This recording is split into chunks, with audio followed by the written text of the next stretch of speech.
ይህች ልጅ ህይወቷን ሙሉ ስታልመው የኖረችው የሰርግ ቀኗ ነበር። ነገር ግን ሙሽራው ይመጣል ብላ በጉጉት ስትጠብቅ የቅርብ ጓደኛዋ በድንገት መጣ የሚያስደነግጥ መጥፎ ዜና ትነግራታለች። አይመጣም የሚል ልጅቷ በድንጋጤ ደረቀች። እጅግ አብዝታ የምትወደው ሰው በሰርጋቸው ቀን ጥሏት ይሄዳል ብላ ማመን አልቻለችም። ነገር ግን በወቅቱ ጥሏት የሄደው ማይክ ከዓመታት በኋላ በላቡና በጽናቱ ዓለም አቀፍ ዝነኛ ኮከብ ይሆናል ብላ በፍጹም አልጠበቀችም ነበር። ቁጥር የሌላቸው ወጣት ልጃገረዶች በእሱ ተማረኩ። ነገር ግን ታላቅ ዝናንና ስኬትን ከተጎናጸፈ በኋላም ቢሆን ያ ከዓመታት በፊት ሳይጠናቀቅ የቀረው ሰርግ በማይክ ህይወት ውስጥ በፍጹም ሊረሳው ያልቻለው ትልቅ ጸጸት ሆኖ ቀርቷል። አንድ ቀን ጠዋት ማይክ ከአንድ አድናቂው ቤት ሲነቃ ከአሁኑ ክብሩ ጋር የማይመጥነውን የአሮጌ ስልኩ በአንድ ሰው ተረግጦ ተሰብሮ አገኘው። ወዲያውኑ ገጹ በድንጋጤ ተለወጠ።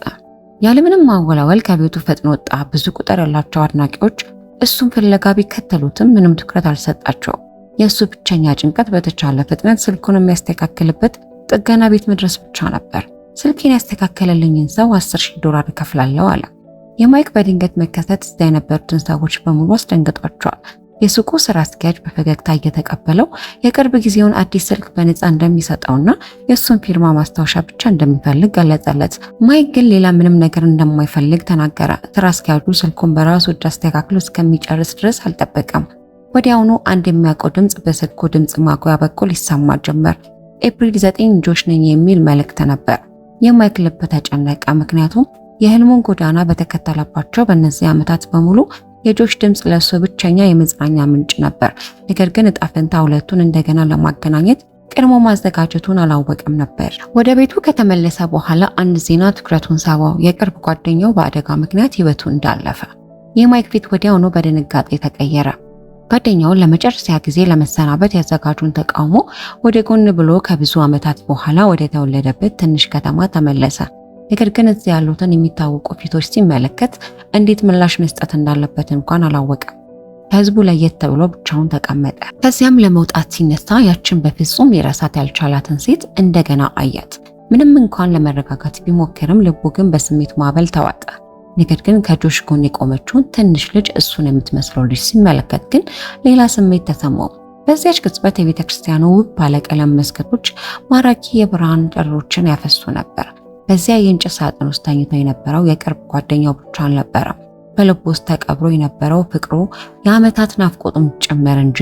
ጆሽ ግን ስለዚህ ምንም የምታውቀው ነገር አልነበረም። ከጸሎተ ፍትሐቱ በኋላ ቀጥታ ወደ ማይክ አመራች። ከዚያም በኃይል መታችው። መሬት ላይ ወደቀ። ከብዙ ዓመታት በኋላ ያየው አባቱም ጭንቅላቱን በመነቅነቅ አልፎት ሄደ። በግልጽ እንደሚታየው ማይክ በወቅቱ ያለምንም ስንብት ጠፍቶ መሄዱ ሁሉንም በጣም ጎድቷቸው ነበር።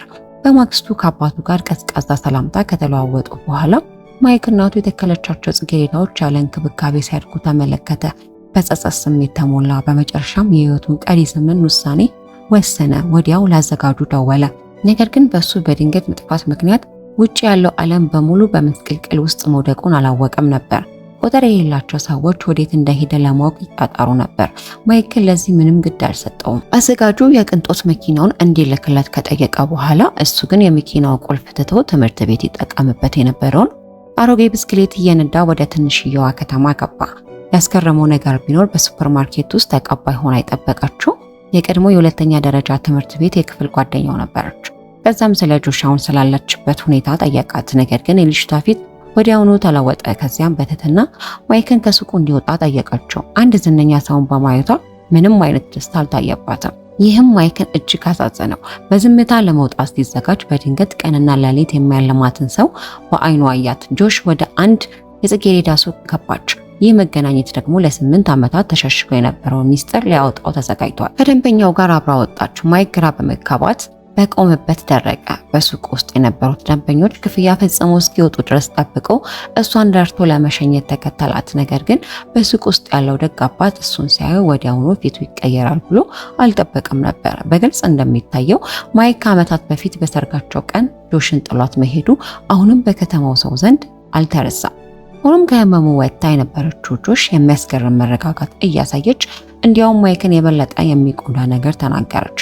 ባለፉት 8 ዓመታት ውስጥ በዚህ ትንሽ ከተማችን ውስጥ አንድም ሰው እውነት እልሃለሁ፣ አንድም ሰው ስላንተ እዚህ ስለነበረው ህይወት አንስተው እንደማያውቁ አስተውለሃል።